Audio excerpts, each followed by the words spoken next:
అలాగే Varasiddhi Vinayaka fire work అధినేత కాణికొండ ప్రవీణ్ గారు 50,000 రూపాయలు చెక్కుని అందించడానికి వచ్చినారు. వారు 50,000 రూపాయల చెక్కుని అందించవలసిందిగా కోరుతూ ఉన్నాం.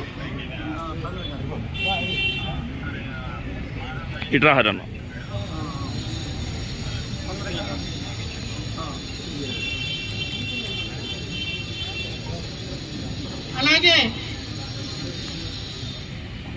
శ్రీ కాకుమాన్ ప్రవీణ్ కుమార్ గారు 25,000 రూపాయల చెక్కుని గౌరవ ఎమ్మెల్యే గారికి అందించడం జరుగుతూ ఉంది.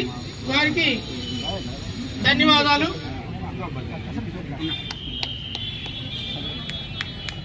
ఇంకా ఎవరైనా దాతలు ఇవ్వదలసిన